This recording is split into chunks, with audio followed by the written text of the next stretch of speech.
What you are about to see is a very secret, very personal behind-the-scenes look at a former YouTuber's life. What you see on camera is often not what you see in reality. This is my reality. I quickly realized that I was in dire need of help.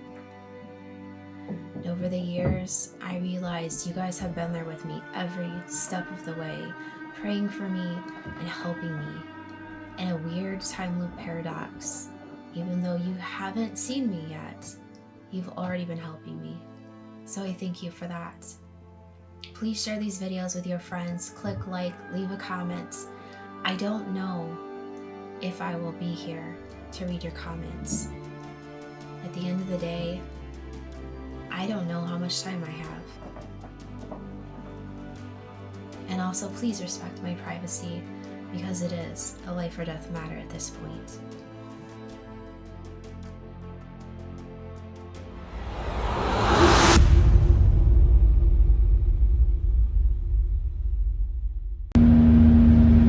Okay, we're in another nighttime video. I'm freezing. It is 9 degrees. 9 degrees tonight.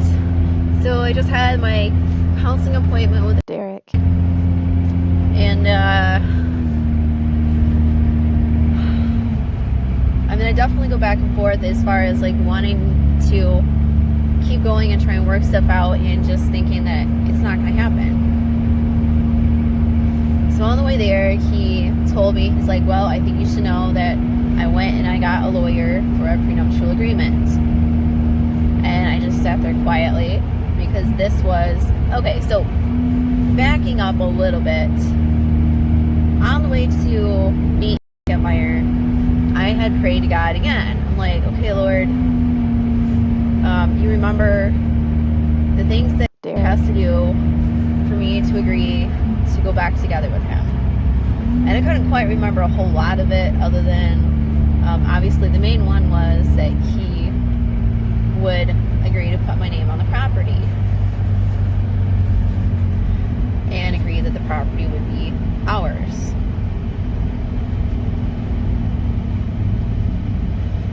So I was just thinking, wow, I've got the rest written down, so I'm sure I'll remember it somewhere along the lines. Well, that was just the one that I could remember, and I felt kind of, shady about just remembering that one issue.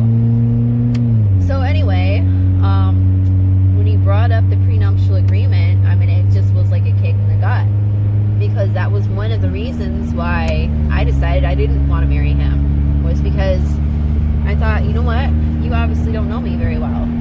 You don't know me. And he's like, well, I'm just doing this to protect myself. You got to understand, I'm just trying to protect myself. And I'm thinking, you know what? He's like, I love you and I want to spend the rest of my life with you, but I don't think you do, and I don't want you taking all my stuff away. And I'm just like, you're not doing a very good job of making me want to be with you.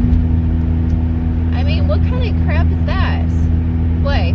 Because you invested $200,000 in the property, which is now going to be worth probably $1 million, possibly. And you're like, well, technically we did invest in that together, because you've been working it and creating it into this $1 million property, but that doesn't count. You didn't actually put any physical money into it, and your name's not on it, so no. And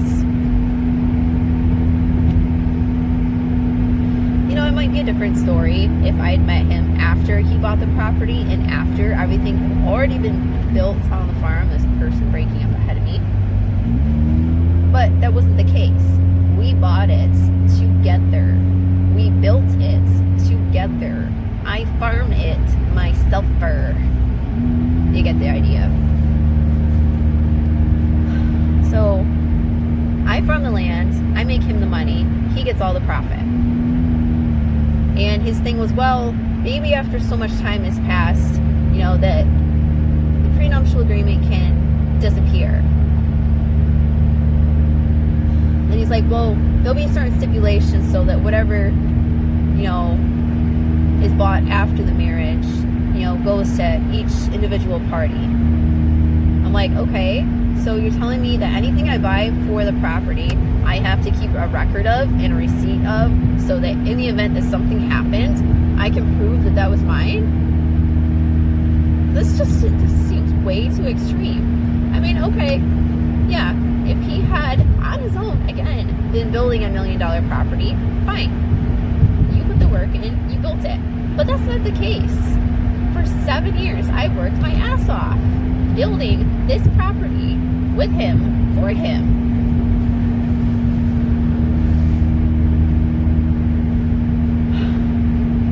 So I was just like, and then anytime I was like, well, that kind of seems counterintuitive. And he's like, well, honey, I love you. I don't want anybody else other than you. And you know that. But then he comes around and says, well, I need to know if you want to marry me or if you want to be with me or not. Because otherwise I'll just go find somebody else.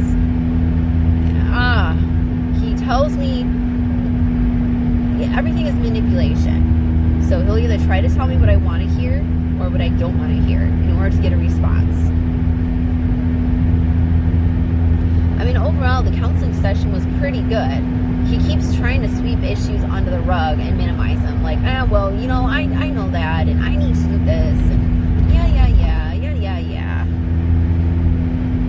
And then, of course, the therapist is like, well, it's good that you're both admitting your issues, and, you know, that definitely means you're progressing quite quickly.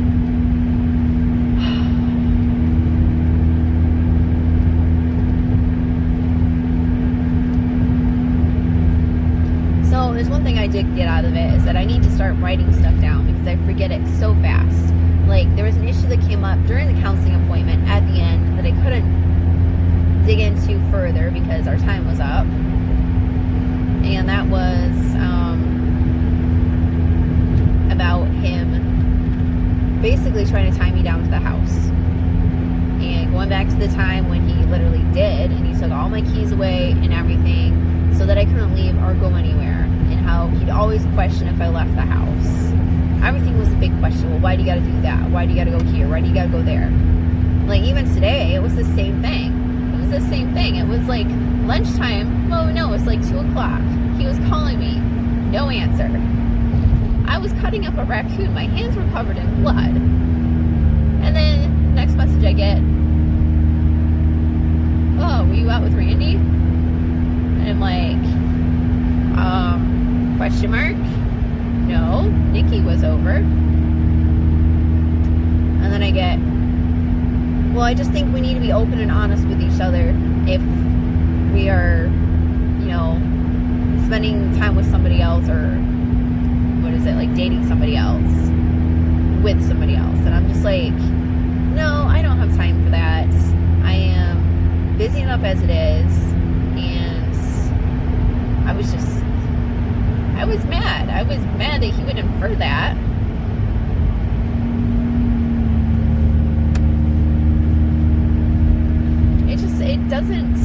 It's not changing solidly. And I realize that it's gonna take time. So I don't know how much change I should expect to see.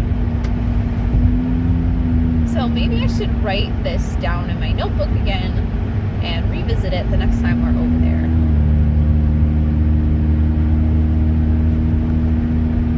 Because I feel like anytime I try to bring up an issue to discuss and break apart, he changes the subject. Like, the issue was like the social media thing, how he was complaining about that. And so I kind of broke it apart a little bit more, and I think he still just kind of swept it under the rug. So, man, my back is hurting so bad because I was so tense. And right now I can feel the tension in the back of my neck. It's just, well, part of it's cold. Part of it's because I'm cold.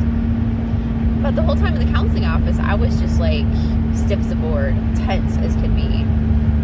And I was not relaxed, not comfortable. And I think that's why I'm so tired.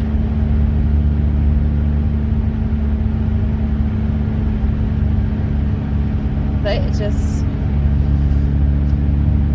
I don't know, every time I keep thinking that things are going a little bit better, he just turns it all topsy-turvy again. And I asked him, I said, okay, you love me and you say that you want me to tell you issues that I have. I've told you again and again that my issue is that I don't like the fact that my name's not going to be on the property, and especially if we get married. And yeah, that's not cool. And I'm like, so you went to all this trouble to go get a prenup lawyer. You couldn't ask that same prenup lawyer, oh, hey, by the way, the girl that I would really love to marry and make happy, yeah, she's wondering about the property because she's worried that she'll be homeless if I die. No, he didn't even once stop to consider that. And I drilled him. I'm like, you didn't ask the lawyer. You weren't thinking of me. I said, well, no, I do think we need to get, okay, you know what, I have been saying this for the last year, and for the last year, you keep insisting that I am wrong, instead of actually saying, okay, yeah, let's look it up. You dismiss what I say, you dismiss my concern, and say, I'm wrong. So you want me to sit here and tell you things that are bothering me, but how can I do that if you're telling me I'm wrong on stuff?